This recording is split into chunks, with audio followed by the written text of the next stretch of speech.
Hello, TRIONDA. Adidas new World Cup ball and everything you need to know about it. With 8 months until the 2026 World Cup, the tournament's official match ball is here.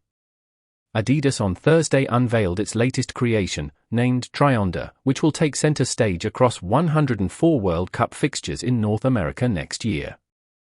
Intentionally designed to pay homage to the World Cup's 3 host nations, the ball is also the brand's most technically advanced ball ever.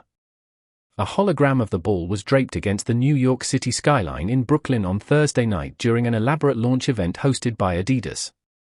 The international sports brand, like others in the space, is slowly beginning to build momentum as the largest World Cup ever rapidly approaches.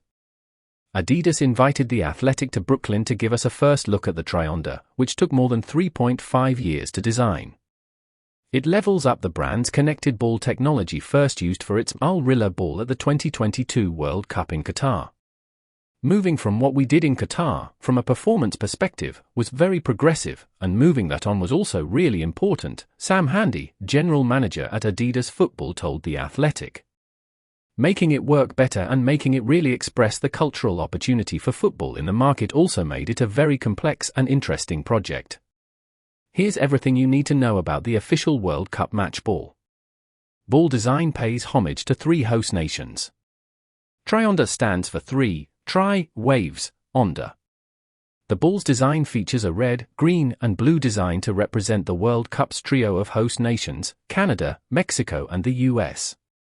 There is also iconography significant to each country featured throughout the ball, a star for the US, a maple leaf for Canada, and an eagle for Mexico.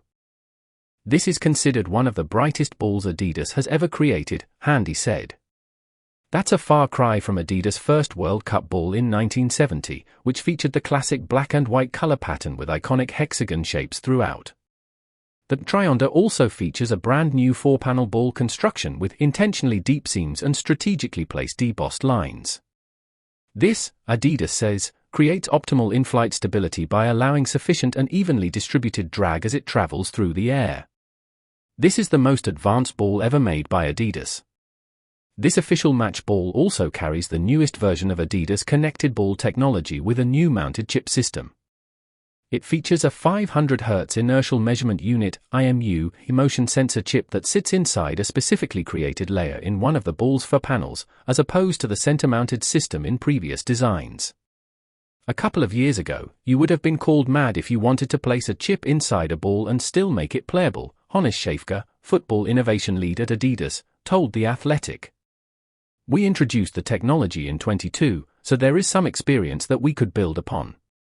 The ball technology is designed to send precise ball data to the video assistant referee (VAR) system in real time, which can help quicken the pace of a match by providing referees with more information to help make faster decisions for calls like offsides. The technology can also help match officials identify each individual touch of the ball. One of our key focuses was helping referees make the right decisions and make them as fast as possible, Schäfke said, because any sort of VAR moment in the modern game is a bit of a disrupt, right? Because, as a ref, you need to step outside and need to look at the situation. Offside decision is one example. How does Adidas test the ball? It's a years-long process. The 3.5-year process to design this ball included various rounds of trial and error, with Handy saying hundreds to thousands of footballers tested the technology throughout its development process. Celine Storman, Global Category Director of Football Hardware, described to The Athletic the various conditions the ball was tested in, with precision and in-flight stability 2 of biggest factors they considered.